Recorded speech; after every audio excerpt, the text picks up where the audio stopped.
Hi everyone, this is Nancy Davis. Welcome to Nancy Davis Studio. Let's make a bracelet today. I've been working with memory wire a good bit lately. It's really fun to work with and has a lot of design possibilities. It's called memory wire because it holds its shape and it looks like a slinky, so it's fun to play with. But I've been making some cuff bracelets with it. And we're going to make a 2-strand cuff bracelet with it today. So I've been working with a couple of scrap pieces and figuring out the length and how many beads I need and all that. I think I have that all worked out. So, so let's make this bracelet and see what it looks like in the end. It's very blingy. I like bling. So we're going to need a few things. One of the things is you'll either need a round nose plier or this step bail making plier. And you'll need a cutter, but I don't like to use my regular flush cutter because memory wire is pretty tough and I don't want to ruin my flush cutter. So they make a cutter like this just for memory wire. It's very strong and it cuts it very easily. So I would highly recommend if you're going to work with memory wire, get a cutter like this. We are also going to be working with some beads. I have some, I think those are some 4mm iridescent crystals. And these are some 6mm iridescent fire polished crystals. And I have some, I think these are 2mm silver spacer beads. And then we have these bracelet bars. They come in several shapes and configurations, and they've got that kind of Tibetan silver feel to them. These particular ones that I'm using tonight have 3 holes. Sometimes you can get ones that have 5 holes if you want to make like a 5-strand bracelet, but we're going to use these pretty little ones tonight with the 3 holes. I think they'll be really pretty on this bracelet. So to work with memory wire to make a bracelet, we need to first cut 2 lengths because this is going to be a a two wire, a double decker, so to speak.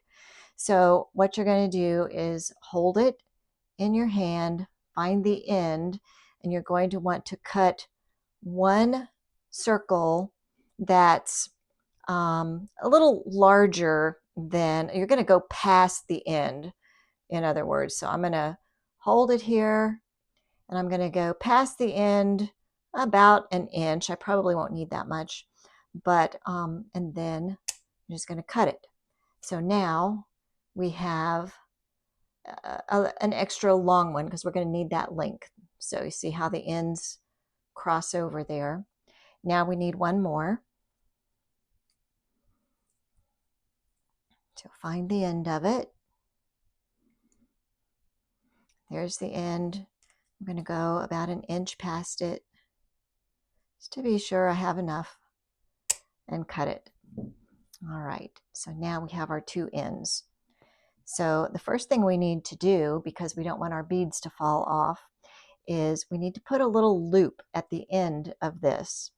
So grab it with either whatever you're using, your round nose pliers or your step bail pliers. Grab a hold of the very end, make sure that no wire is protruding from the end. Grab the end of the wire firmly and start rolling back. Just slowly roll back until you have a loop. I like to make sure that the end of the loop meets the wire. You see, like that. It just makes a prettier little finish. All right, so now what we're going to do is start beading. We're going to start putting the beads on here, and it takes a little bit of figuring out how many beads you're going to need, and depending on the design.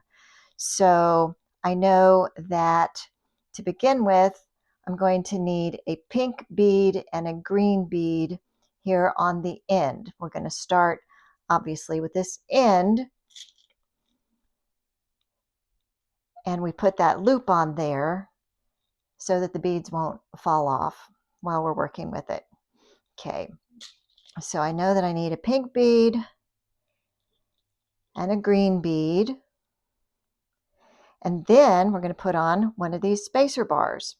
And you just simply string it onto the wire, just like that. And now we're going to keep on with our pattern. So I know that my pattern is going to be the smaller green bead, then the larger pink bead, then a spacer bead,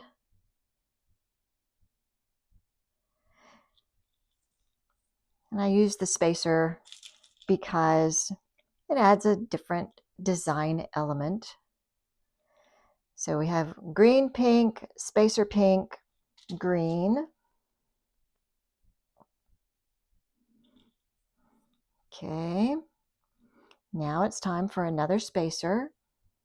I mean bar spacer, spacer bar, whatever. All right, see how our pattern is coming along? So now I need another green bead. And these are fun to design. I was making a 5-strand cuff the other day, and it almost got the best of me. But once I finally got the repeat down, the pattern down pat, it was much easier. And boy, are these pretty when they're done. The design possibilities are endless.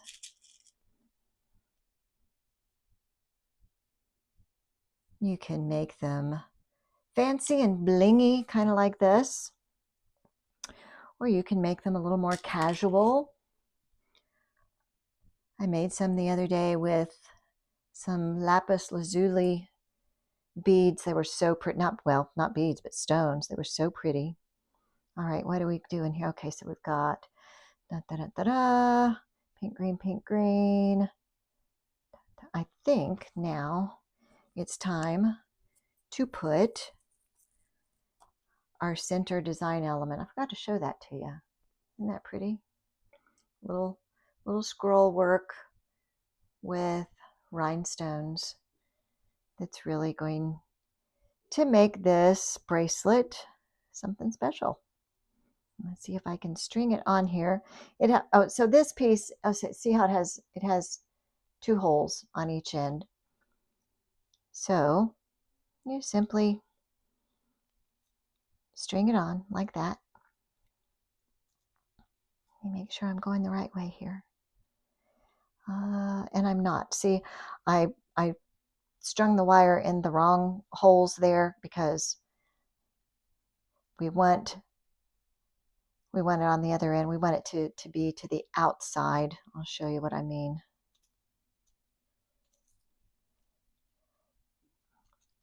Maybe. I'm not left-handed. I don't know why I'm trying to do this left-handed. There we go. Okay.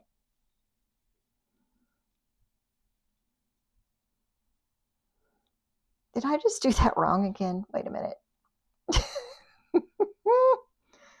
Okay, there we go. So see how these spacer bars, I have them facing to the outside because we're going to do another row. We're going to do another row here. And so I had to have these holes on the outside as well. Let's continue on the second half of this piece of the bracelet.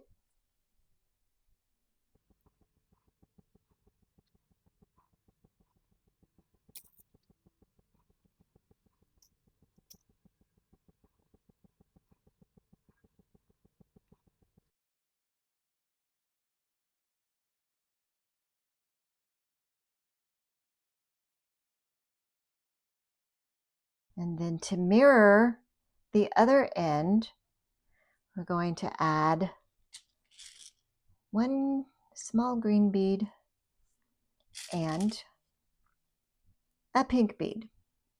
All right, so now, there we go. See, that's better. See how the centerpiece is basically in the center of the bracelet. When these two ends come together, that will be the center. All right, so then to secure this end, we're going to make a loop like we did on this end. And the only tricky part is just kind of holding it all together here. Just kind of hold your beads tight so that the beads line up with each other, kind of are touching each other. And then we don't need this whole length right here. But I wanted to make sure I had too much rather than not enough. So we're going to trim off what we don't need. And I think I'm going to need, I'd say about a ½ inch. So I'm going to leave myself a ½ inch here to work with to make the loop. Get rid of that piece. And now you're going to take either your round nose pliers or your step bail pliers here, whatever you're using. And again, grab the end of that wire. Make sure that it's flush. And then take your time and bend it. You'll see me turning the pliers over. It's just easier for me to turn them over after I get that initial bend made. And then I can keep rotating. And I don't always do it perfectly. So you can see it's a little wonky. My end is a little wonky there. It didn't quite touch. So I'm taking my round nose pliers, the very tip of them, and just turning that loop under. Now, I do have to do a good bit of adjusting sometimes, but see, that worked pretty well. I did then take some narrow nose pliers like this and go ahead and bend that loop. All right, and we can adjust that at the end if we need to, but I think that looks pretty good. So now we're ready to do our second loop and marry it into or attach it into our first loop. So we need to mirror our pattern here. So we start with the pink bead and then the green bead. And then we're going to put our wire through the third loop or the third hole on this spacer bar. Okay. So see how the ends are the same here. This is going to be the end of our bracelet right here. All right. So we just keep going with our pattern.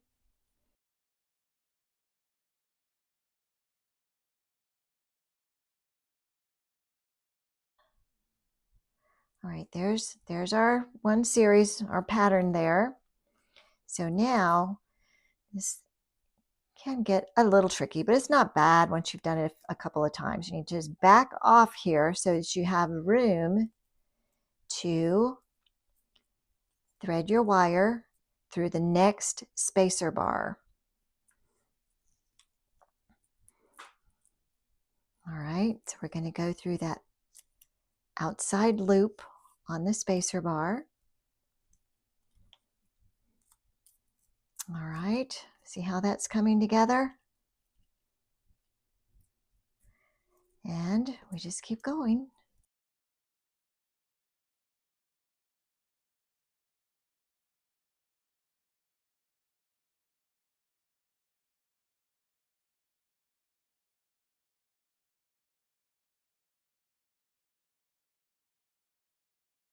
All right, and now we're to the halfway mark of the second loop. All right, so you just have to show it who's boss here. hold it however you need to hold it to string that wire through our centerpiece.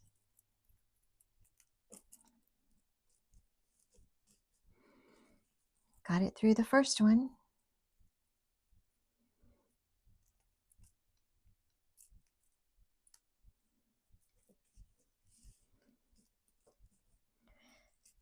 There we go. I hope you can see what I'm doing, because I can't.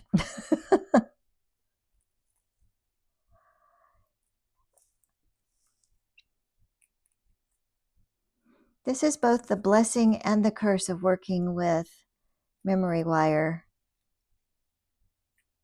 It's very strong and it has a mind of its own. But we will prevail.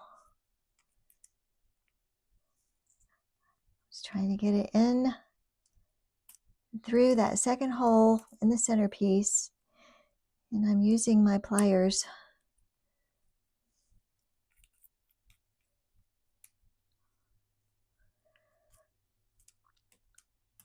There. Come on. Don't be shy. Go on through. You can do it. There we go. All right. Ta-da! Okay.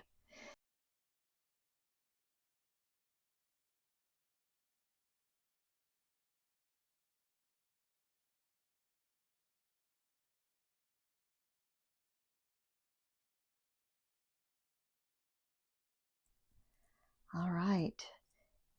All right, now make sure all my beads are snuggled up to each other. And I'm going to cut the excess off this wire so that I can loop it off and close it up.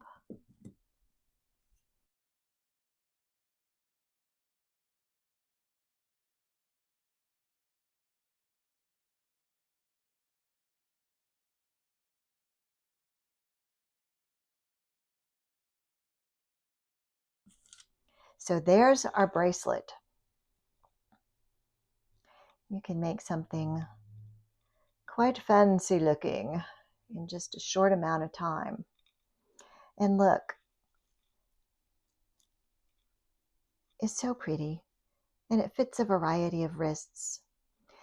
All right, so next time we'll try a 3-strand, and let me know in the comments what colors you would like to see in a 3-strand cuff bracelet made with memory wire.